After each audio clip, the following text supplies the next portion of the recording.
बीरबल एक ईमानदार तथा धर्मप्रिय व्यक्ति था। वह प्रतिदिन ईश्वर की आराधना बिना नागा किया करता था।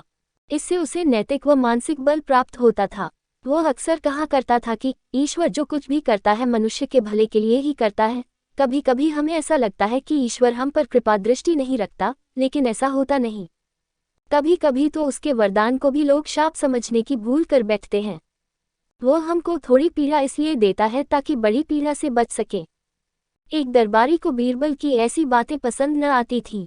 एक दिन वही दरबारी दरबार में बीरबल को संबोधित करता हुआ बोला, देखो ईश्वर ने मेरे साथ क्या किया। कल शाम को जब मैं जानवरों के लिए चारा काट रहा था तो अचानक मेरी छोटी उंगली कट गई। क्या अब भी तुम यही कहोगे कि ईश्वर ने मेरे लिए यह अच्छा किया है? कुछ देर चुप रहने के बाद बोला बीरबल, मेरा अब भी यही विश्वास है, क्योंकि ईश्वर जो कुछ भी करता है मनुष्य के भले के लिए ही करता है।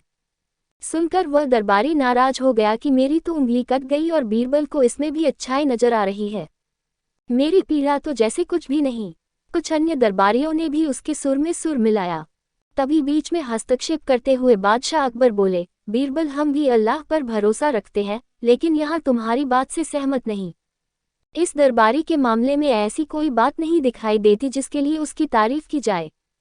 बीरबल मुस्कराता हुआ बोला, ठीक है जहाँपनाह, समय ही बताएगा। अब 3 महीने बीत चुके थे। वह दरबारी जिसकी उंगली कट गई थी घने जंगल में शिकार खेलने निकला हुआ था। एक हिरन का पीछा करते वह भटक कर आदिवासियों के हाथों में जा पड़ा। वे आदिवासी अपने देवता को प्रसन्न करने के लिए मानव बलि में विश्वास रखते थे। अतः वे उस दरबारी को पकड़कर मंदिर में ले गए बलि चढ़ाने के लिए। लेकिन जब पुजारी ने उसके शरीर का निरीक्षण किया तो हाथ की एक उंगली कम पाई। नहीं, इस आदमी की बलि नहीं दी जा सकती। मंदिर का पुजारी बोला, यदि 9 उंगलियों वाले इस आदमी को बलि चढ़ा दिया गया तो हमारे देवता बजाय प्रसन्न होने के क्रोधित हो जाएंगे। अधूरी बलि उन्हें पसंद नहीं।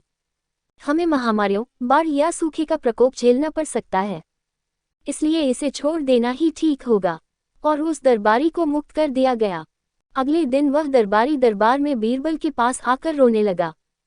तभी बादशाह भी दरबार में आ पहुंचे और उस दरबारी को बीरबल के सामने रोता देखकर हैरान रह गए। तुम्हें क्या हुआ, रो क्यों रहे हो? अकबर ने सवाल किया। जवाब में उस दरबारी ने अपनी आपबीती विस्तार से कह सुनाई। वह बोला, अब मुझे विश्वास हो गया है कि ईश्वर जो कुछ भी करता है मनुष्य के भले के लिए ही करता है। यदि मेरी उंगली न कटी होती तो निश्चित ही आदिवासी मेरी बलि चढ़ा देते। इसीलिए मैं रो रहा हूँ, लेकिन ये आंसू खुशी के हैं। मैं खुश हूँ क्योंकि मैं जिंदा हूँ। बीरबल के ईश्वर पर विश्वास को संदेह की दृष्टि से देखना मेरी भूल थी। अकबर ने मंद मंद मुस्कुराते हुए दरबारियों की ओर देखा, जो सिर झुकाए चुपचाप खड़े थे। अकबर को गर्व महसूस हो रहा था कि बीरबल जैसा बुद्धिमान उसके दरबारियों में से एक है।